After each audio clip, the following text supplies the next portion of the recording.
How much money do you spend on games? I have a hard time spending more than $5 on a game when I know how much prices drop and the amount of playtime I can get out of a game.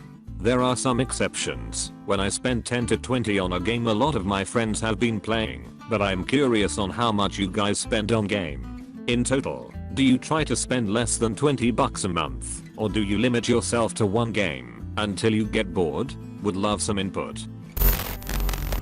I've actually been keeping a spreadsheet of all my game purchases as well as whether or not I complete the game.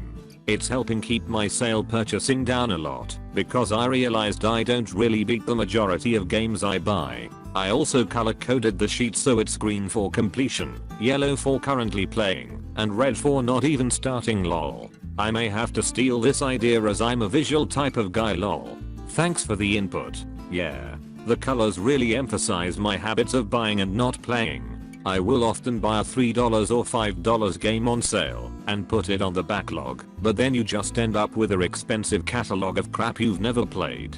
Though this has been working well for me, I try and stay focused and not force myself to play a game I don't like. I need to find a fourth color for couldn't get into it games I buy haha. I buy a game if I want that game. When it's there for a price I find acceptable. I don't have to limit myself in any way. There are too hard limits in place. I don't have enough time to play all the games and B, the number of good games on the market is limited. I almost never pay the full price for a game.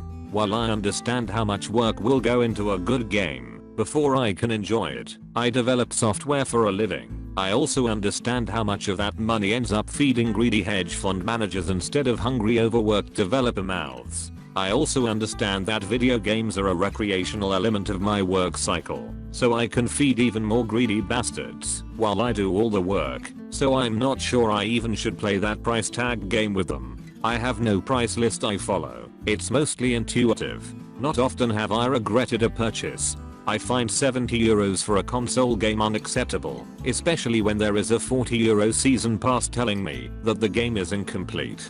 I'm aware that games have become cheaper where I live. They used to be between 80 Deutschmarks, 1/2 disc games, and 120 Deutschmarks in 1999. PlayStation games with 3+ discs, which equals 81,38 euros today, around $90.30. FYI, the USD prices in Steam are usually the same number in GBP and EUR, but GBP and EUR are post-tax, while I think USD prices are pre-tax. In 1995 we even paid 140 Deutschmarks, equals 94,94 euro/$105, 34 adjusted for 2017 inflation.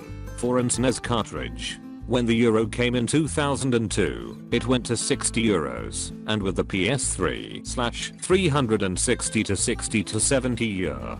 Fun fact. 2002 €60 adjusted for inflation are 72,73 euros in 2017. Another point, PC games used to be 45 euros and console games 60 euros. That changed at the end of the PS3 360 life cycle. Now big US publishers usually ask the same price from console and PC gamers. The only advantage PC players have is the regular occurrence of sales and price drops. Okay, so I don't necessarily limit my spending, but I do limit my purchases. I don't keep up with the gaming news and gaming releases. What I'll do is once in a while I'll have a look at the new releases and add what I fancy to the wish list. There's no rush to buy stuff. I'll go through my backlog first and foremost, and generally the newer games will be on sale for peanuts by the time I'm making progress. Morizo if the game itself flops or has enough backlash from fans over something or other, but those are just general guidelines. If I really want something, I'll buy it at whatever price I'm happy with. But it is rare for me to buy into the hype with games these days, more so now I don't bother following all the news. My spending limit is around the $40 to $45 mark. That's after a few months of waiting and research. I'll crack sometimes though.